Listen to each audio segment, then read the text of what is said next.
할렐루야. 오늘 말씀의 제목은 은혜 받는 사람이 임자. 같이 볼까요? 은혜 받는 사람이 임자. 입니다 하면은 좀 전부 다 해당되는 것 같아서 각자 한 사람, 한 사람이 중요하니까 은혜 받는 사람이 임자, 이렇게 주제를 갖고 말씀을 또 나누도록 하겠습니다. 은혜라는 게 뭘까? 교회 가면 은혜라는 말 많이 듣잖아요. 은혜라는 게 뭐냐? 하나님의 은혜라는 걸 원어의 뜻을 보면 카리스라는 말이 있어요. 카리스. 같이 볼까요? 카리스. 한국말로는 은혜지만 영어로는 그레이스. 그제?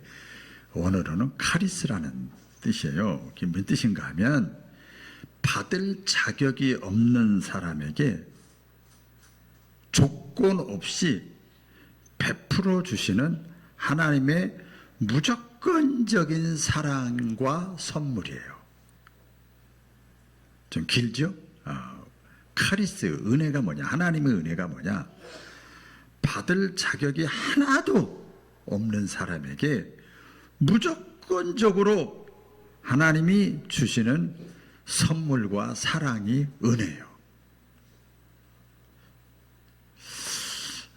그래서 이 은혜라는 걸 또 구체적으로 말씀드리면 육신적인 은혜가 있고 영적인 은혜가 있어요. 신앙적인 은혜가 있어요.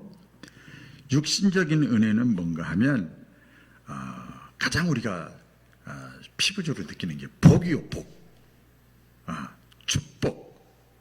뭐 물질의 복, 건강의 복, 자녀의 복, 모든 거 있잖아요. 쓰임받는 복, 다 복.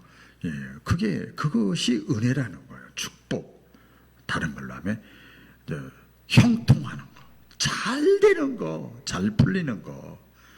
그러나 개인적으로는 가장 중요한 은혜가 뭐냐면 내 생명이 살아있는 거. 이게 은혜라는 거예요. 영적인 은혜는 또 뭐냐? 영적인 은혜는 구원받는 거예요. 우리가 교회 가서 가장 많이 듣는 거예요.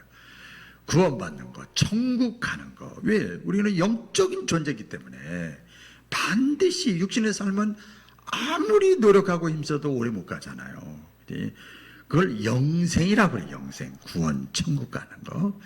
이게 아무 받을 자격, 조건, 능력, 공로 아무것도 없는데 하나님이 그냥 무조건적으로 주시는 사랑과 선물입니다. 이런 은혜를 받는 하나님의 사람들 되시기를 축원합니다. 우리 속담에 이런 말이 있습니다.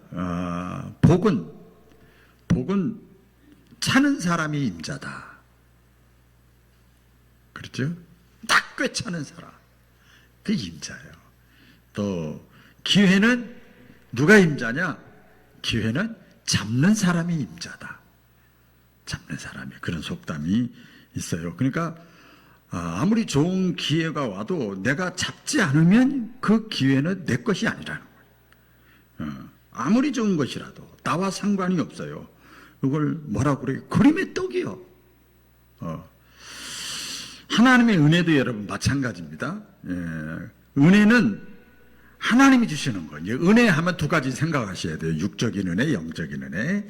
은혜는 하나님이 주시지만 믿음으로 내가 겸손하게 받고 순종하는 사람만이 은혜의 임자가 되는 거예요. 따라 해서 믿음으로 겸손하게 받고 순종하는 사람, 그런 사람이 은혜의 주인공, 영적인 육적인 은혜의 주인공이 될 수가 있는 거예요. 그것을 누릴 수가 있단 말이에요. 누린다고 그러잖아요. 하나님께서는요, 오늘도 우리가 수많은 예배가 있지만 제가 좀 말씀을 참 많이 전해요. 다 전하잖아, 혼자서. 그런데 다 하루하루가 하나하나가 새벽이든 수요일이든 뭐든 너무나 귀해요. 하나님은 그 예배 가운데 누군가를 위해서 은혜를 준비해 놓고 계세요. 선물을 준비해 놓고 계시단 말이에요. 어떤 사람은 근데 예배 자리에 나와서 하나님 앞에 나와서 은혜를 다 누리고 경험하고 다시 확신하고 또 깨닫고 돌아가는 사람이 있는가 하면 어떤 사람은 빈손으로 왔다가 빈손으로 그대로 돌아가는 사람이 있지요. 자, 그러면 여러분, 예배의 주인공은 누가 예배의 주인공이냐? 은혜 받은 사람이 예배의 주인공이에요. 믿으시면 아멘? 그렇죠? 은혜 받는 사람이 은혜의 주인공이고 임자입니다. 이 시간 저를 비롯해서 이 자리에 참여한 여러분들 한 사람도 빠지지 말고 예외 없이 은혜의 주인공이 되시기를 주의 이름으로 축원합니다. 자, 우리 제가 가장 많이 하는 거 있죠? 밖에 가서도 많이 하고 가끔 이렇게 하는데, 이왕이 오셨으니 시작.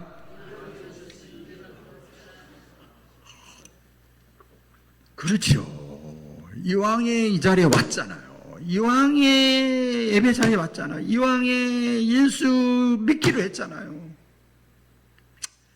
부족하고 자격이 없지만 직분까지도 받았잖아요.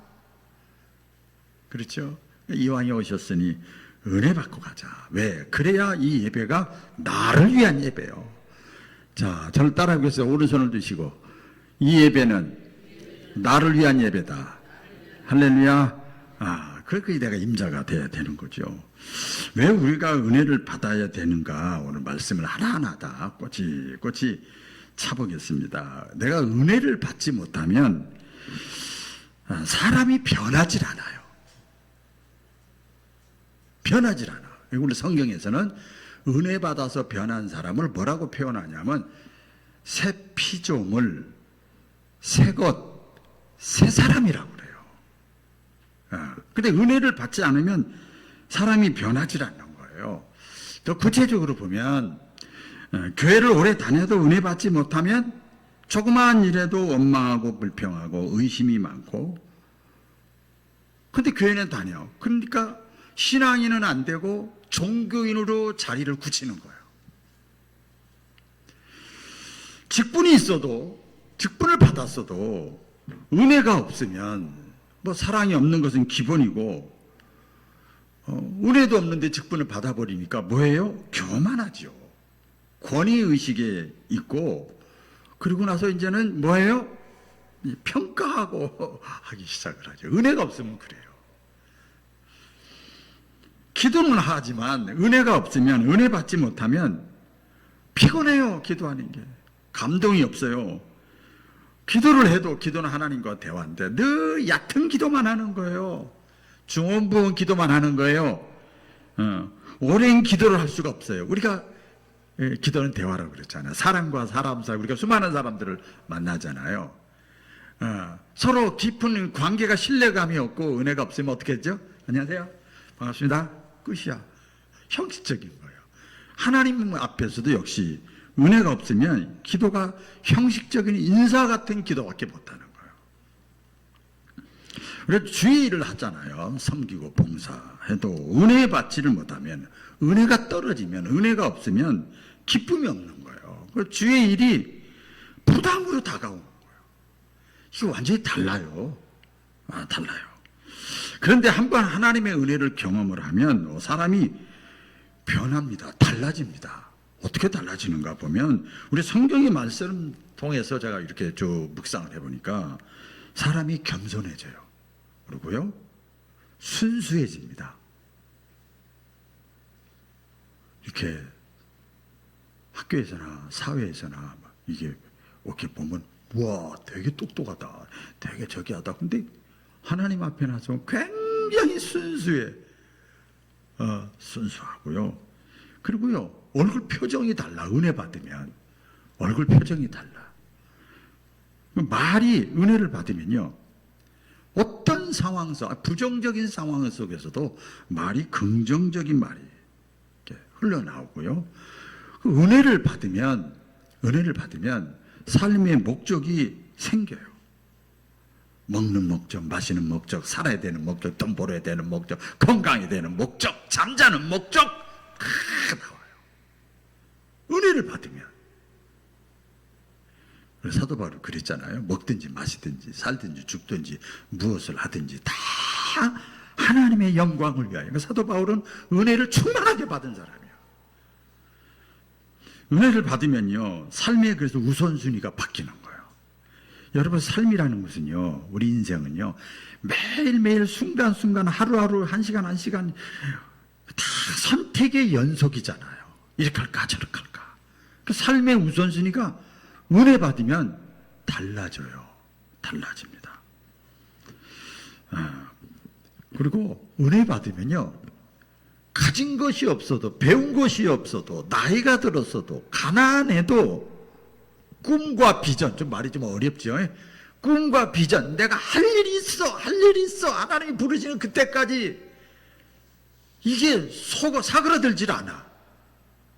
사그라들질 않아요. 태도가 달라지고 적극적이 되고, 그래 은혜를 받으면요, 내 삶이 달라지고 가정이 달라지고, 나 때문에 그런 현상이 나타나야 됩니다. 나타납니다. 그렇기 때문에 우리 저와 여러분 모두는 다 반드시 한 사람도 빠지지 않고 은혜를 사모해서 은혜 받는 은혜의 임자들이 되시기를 주의 이름으로 축원합니다. 그렇기 때문에 이 하나님의 은혜는요, 어떤 경우에도 뭐든지 불가능한 상황 속에서도, 어려운 상황 속에서도, 낙심되는 상황 속에서도 다시 오뜨기와 같이 시작하게 만들어. 할렐루야. 우리 그렇게 만들어요. 여러분, 사도 바울이 얘기하자, 내가 나된 것은 전부가 하나님의 은혜다. 나는 벌써 죽고 망해야 되고 썩어야 되고 벌 받아야 될 마땅한 사람인데, 내가 나된 것은 하나님의 은혜로 된 거다. 사도 바울이 성경에 보면요, 자기를 소개를 해요. 이 얘기를 하는데요, 자기는 자신의 학벌이나 뭐 사회적 배경이나 자기가 열심히 한 거, 그 얘기는 한마디도 안 해요. 이제 복음을 전할 때 내가 헬라인에게는 헬라인에게, 유대인에게는 유대인에게, 그때만 잠깐 하지 얘기를 안 해요. 오직 무슨 얘기를 하는가 하면, 가장 많이 사도 바울이 쓴 용어가 은혜입니다. 은혜. 따라 비슷하면 은혜. 은혜라는 말을 써요. 한 단어만 계속 사용을 했어요. 왜 그러냐면요, 여러분, 사도 바울이 어떤 사람이에요? 좀 알지요? 여러분, 사도 바울은 자기 자신이, 자기가 내가 어떤 사람인지를 자기가 잘 알아. 어떤 사람이에요? 사도 바울이, 원래 사도 바울은 교회를 없애려던 사람이에요. 그죠? 교회를 없애려는 사람. 그래서 9절에 보니까 사도 바울이, 나는 원래가 그런 사람이야. 교회 싫어하는 사람이야. 교회를 박해했던 사람이었어, 나는. 그런 얘기만 하는 거예요. 스데반을 죽이고, 막 그런 예수 믿는 사람 핍박하는데 찬성하고 앞장섰던 사람이고, 그래서 스데반은요, 이 사도 바울은 굉장히 자기의에, 그런 일을 하면서 자기의에 사로잡힌 사람이야. 굉장히 교만했던 사람이죠. 그런데 우리 잘 알죠. 그런 사도 바울에게 예수님께서 다메섹 길가에서 직접 부활하신 예수님이 찾아오셨어요. 따라 보겠습니다. 찾아오셨다. 찾아오셨어요. 여러분, 먼저 손 내밀고 먼저 아는 척하고 먼저 찾아가는 거 쉬운 게 아니에요. 예수님이 먼저 찾아오셨어. 그리고 뭐라 그래요? 다 용서해 주셔. 다 용서해 주셨어요. 그리고 나서 예수님이 곧바로 이방인의 사도로 하나님의 일을 맡기십니다. 이야, 찾아오신 것도 감사한데, 다 용서해 주신 것도 감사한데, 하나님의 위대한 일을 나에게 맡기다니. 여러분, 이게 은혜예요, 은혜. 하나님의 은혜를 가장 실감나게 예수님이 비유로 이해할 수 있도록 말씀한 게 탕자의 비유입니다. 탕자의 비유 아시죠? 탕자는요, 우리 잘 아는 대로 받을 자격이 없어요. 아버지 재산을 다 탕진하고 아버지 앞에 다시 나타날 수도 없어요. 도저히 얼굴을 들 수가 없어요. 나중에 탕자가 돌아왔을 때 오죽하면, 여러분 보세요, 오죽하면 그 친형이 그렇게 화를 냈겠어. 불쌍한 동생이 오는데 오죽하면 화를 냈겠어요. 막 분노하잖아요. 불평하고 그러잖아요. 그런데 여러분, 성경에 비유지만 아버지는 계속 기다리는 거예요. 기다리다가 아들이 멀리서 오니까 늘 생각하니까 조금만 사인만 봐도 알아. 아들이 오니까 가서 달려갔습니다. 막 뛰어가. 여러분 연상을 해봐요. 비우지만 아들이 그냥 불쌍해서 고개도 못 들고 오는데 아버지가, 나이 드신 아버지가 막 뛰어와. 여러분 감동적인 거 아닙니까? 막 눈이 쭉 나잖아요. 제가 좀 죄송합니다. 나이가 드니까요. 뭐 이렇게 화면 좀 영상 보면 자꾸 눈물이 나. 옛날 눈물이 없어요. 자꾸 눈물이 나요. 감정이 막 이렇게 빠지더라고요. 아버지가 막 뛰어와요. 그리고 팍 끌어안아. 뭐 말을 들으려고 하지도 않아. 끊어 알아보네요. 그리고 입을 맞춰봐요. 볼에다가 막 입을 맞추고 집에 와가지고 새 옷을 막 입히고 반지를 끼워주고 막 잔치를 벌이고. 여러분 이게 은혜예요. 할렐루야. 이게 은혜예요. 사도 바울도 그런 은혜를 받은 거예요. 우리도 마찬가지입니다. 저도 마찬가지고 여러분도 마찬가지예요. 우리가 얼마나 교만하고 남들에게 내놓지 못할 부끄러운 짓, 허물, 죄, 실수 얼마나 많아요. 하나님을 속이고 그냥 말하는 대로 목사답게 살지 못하고 신자답게 살지 못했던 거. 그럼에도 불구하고 지금 하나님이 안 데려가고 지금 이게 살려주셨잖아. 그리고 이 자리에 예배 자리에 있는 거. 사랑하는 가족들도 아직도 있고 우리 교회도 하나님이 아직도 지켜주시고 내가 구원받은 것 그리고 쓰임받는 것 이 모든 것 자체가 하나님의 은혜예요. 할렐루야. 다 은혜잖아요. 어느 목사님이 병원 중환자실 신방을 갔어요. 감리교 목사님이신데 그 책에 나오더라고요. 산소 호흡기에 의지하던 그 성도가 목사님이 신방 가니까 목사님 손을 딱 잡고 눈물을 막 흘리면서 이런 얘기를 하더라는 거예요. 그 설교집 내용의 예화인데, 목사님, 제가 평상시에 숨 쉬는 것이 이렇게 큰 은혜인 줄을 몰랐습니다.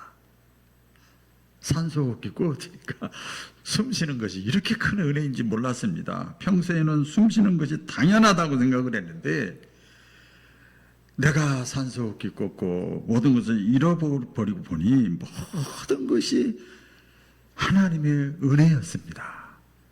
그러더라는 거예요. 우리가 비슷한 경험들을 많이 하죠. 그런 것 같아요. 내가 지금 이렇게 건강한 것도 하나님의 은혜고, 나이가요 사람마다 다르겠지만 60 이상 되면 몇 가지씩 다 약을 드시고 사시잖아요. 근데 어쨌든 간에 살아있는 것도 하나님의 은혜고, 이렇게 무엇보다도 믿음을 그래도 잃지 않게 하신 것도 하나님의 은혜고, 내 가정 자녀들을 지켜주신 것 이것도 은혜고. 아니 이 산소호흡기 꽂았던 그 성도님의 그 저기처럼 하면 내가 평범한 삶을 하루 이렇게 살아가는 것도 알고 보면 모든 게 다 하나님의 은혜다. 여러분 혹시 당연하게 여기는 것들 있죠? 근데 그것조차도 내가 잃고 나서 보면 모든 게 하나님의 은혜예요. 깨닫기를 주 이름으로 축원합니다. 근데 그 은혜는요, 오늘 성경의 말씀에 보면 그 은혜는 누구에게 역사하느냐, 누구에게 더 임하느냐, 받는 사람 안에서 하나님의 은혜가 더 풍성해지는 거예요. 받는 사람이 누구냐에 따라. 사도 바울이 그랬잖아요. 내게 주신 은혜가 헛되지 않아. 하나님이 나가 이런 사람이었는데 내게 주신 은혜가 헛되지 않아. 헛되지 않아야죠. 사도 바울이 그렇게 고백을 해요. 여러분, 우리가 지금 제가 질문을 잠깐 드리면, 우리가 같은 말씀을 듣잖아요. 같은 예배를 드리잖아요. 같은 찬양을 하잖아요. 같이 주일을 하잖아요. 같이 기도를 하잖아요. 같은 성도의 교제를 나누잖아요. 그렇죠. 우리 신앙생활 비슷하잖아요. 일단 겉모양으로 볼 때는. 그런데 반응이 다 달라요. 결과가 다 달라요. 이게 말씀을 들어도 그렇고 찬양을 해도 그렇고 교회 나오는 자세도 그렇고 다 달라요. 왜 그런가 하면 받는 사람의 태도, 자세. 오늘 학생한테도 그런 얘기를 했는데, 공부 잘하는 학생은 눈동자가 바닥바닥바닥바닥 빛나요. 달라요. 받는 사람의 마음 자세가 다르기 때문에 찬양을 해도 봉사를 해도 예배를 드려도 기도를 해도 성도의 교제를 나눠도 달라요. 이것도 예수님이 비유로 분명하게 피부로 느낄 수 있는 비유의 말씀을 했잖아요. 그게 뭐예요? 씨 뿌리는 비유예요. 씨 뿌리는 비유. 뭐죠? 뿌려진 씨는 다 달라요? 똑같아요? 예, 뿌려진 씨는 다 똑같아요. 근데 어디다 뿌렸느냐? 사람 마음을 이렇게 표현했는데, 길가와 같은 마음을 가지고 있는 사람에게 씨를 뿌렸어. 돌짝밭 같은 마음을 가지고 있는 사람에게 씨를 뿌렸어. 가시밭과 같은 마음을 가지고 있는 사람에게 씨를 뿌렸어. 그 다음 좋은 땅, 옥토와 같은 기름진 땅에 씨를 뿌렸어. 그런데요, 결과가 완전히 달라. 무엇이 문제입니까, 여러분? 예수님 비유의 말씀이에요. 씨가 문제예요? 받는 사람의 마음에 따라서 달라지는 거예요. 결과가 달라지는 거예요. 오늘도 제가 전하는 말씀이 누구에게나 다 똑같죠. 오늘 성가대원들이라고 가운 입었다고 특별히 제가 뭐 집중해서 전해요? 의식하고? 안 그래요. 이렇게 다 똑같이 전합니다. 그런데 믿음으로 받는 사람, 어린아이같이 받는 사람, 매일 예배드리지, 매일 늘 예배 때마다 말씀을 듣지만 오늘 이 말씀은 내 인생의 처음이자 마지막으로 받는 말씀이다. 저건 박운환 목사는 통로에 불과하고 도구에 불과하다. 나에게 주시는 말씀이다. 겸손하게 부들부들한 마음을 가지고 있는 사람에게 30배, 60배, 100배의 열매가 나타나는 거예요. 같은 씨앗을 두 사람에게 주었습니다. 한 사람은 그 씨앗을 서랍 속에 넣어두고 한 사람은 땅에다 심으면서 매일 물을 주면서 심었습니다. 이렇게 심었어요. 몇 달이 지났어요. 한 사람은 나중에 보니까 씨앗 그대로 있고, 한 사람은 수많은 열매를 맺었어요. 같은 씨앗이지만 받는 사람이 어떻게 받느냐, 어떻게 적용하느냐에 따라 결과와 반응은 다른 거예요. 여러분 기억을 하세요. 은혜는요, 은혜는 듣는 것이 아니라 받는 거예요. 따라 보겠어요. 은혜는 듣는 것이 아니라 받는 것이다. 은혜는 듣는 것이 아니라 받는 거예요. 듣는 거는요, 요새 스마트폰으로 얼마든지 들을 수 있어. 근데 내가 받는 거예요, 은혜는.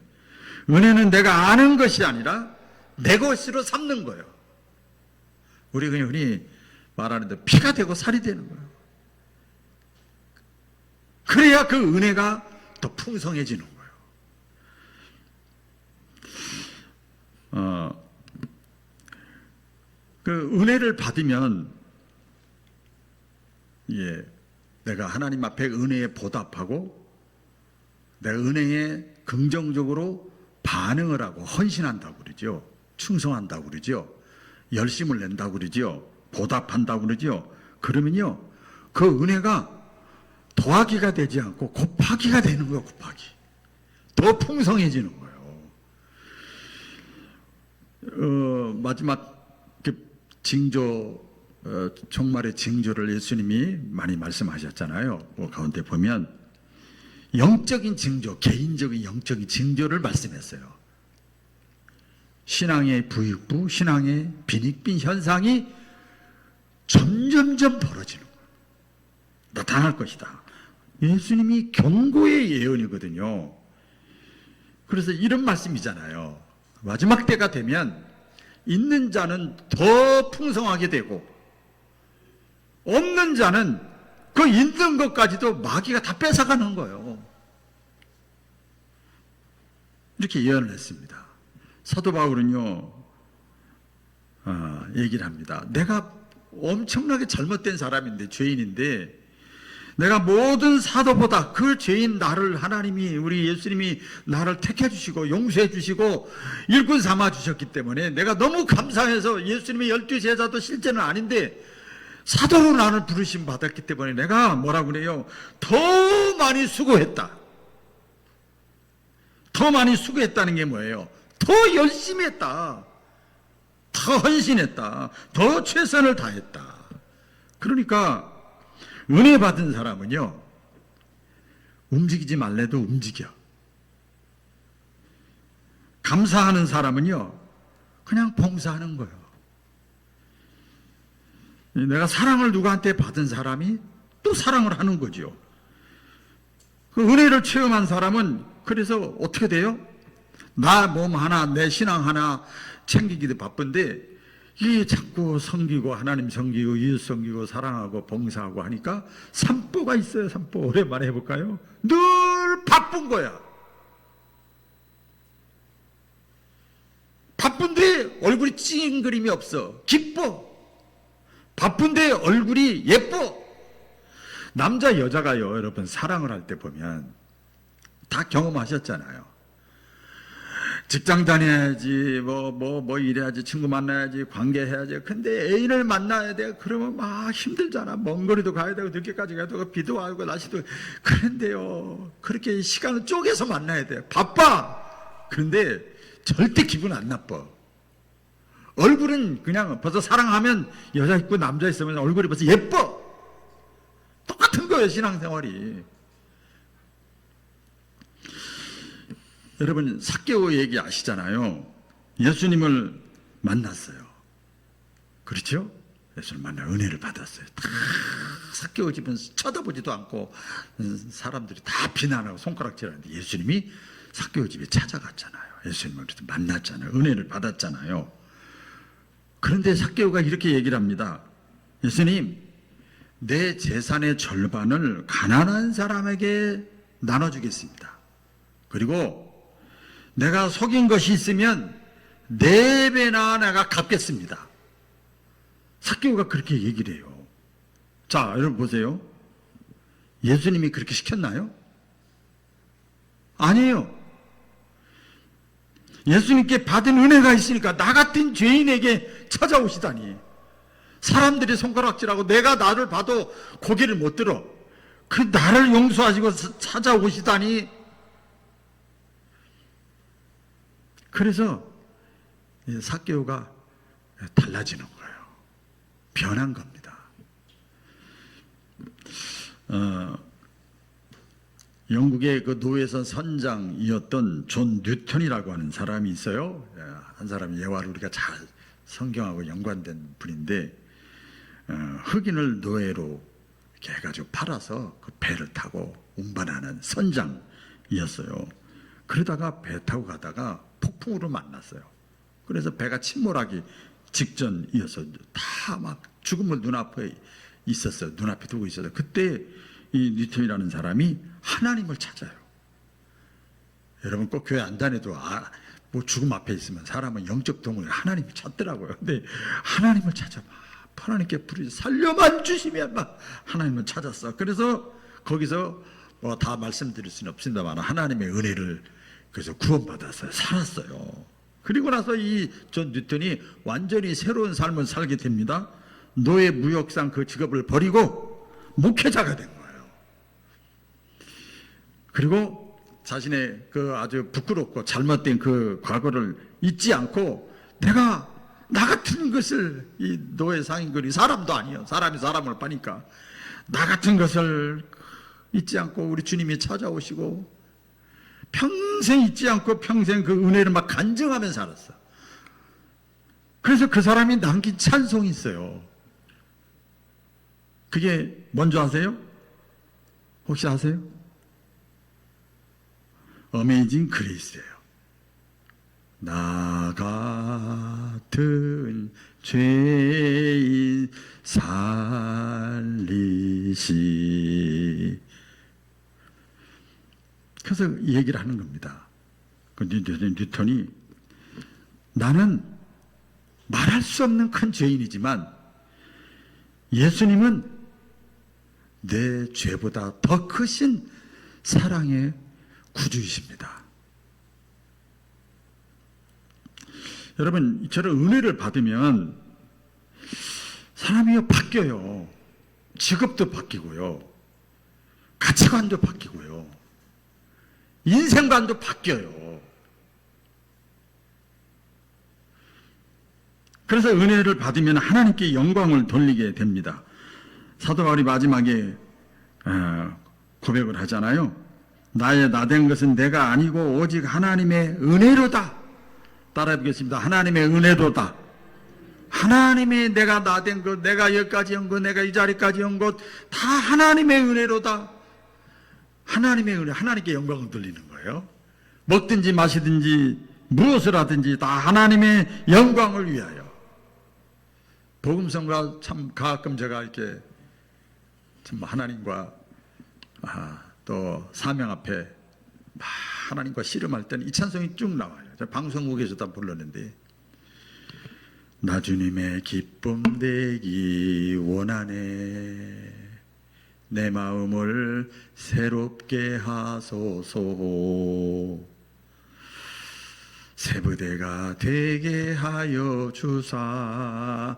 찬송했어요. 내가 원하는 한 가지 주님의 기쁨이 하나님의 영광이 되는 것. 할렐루야.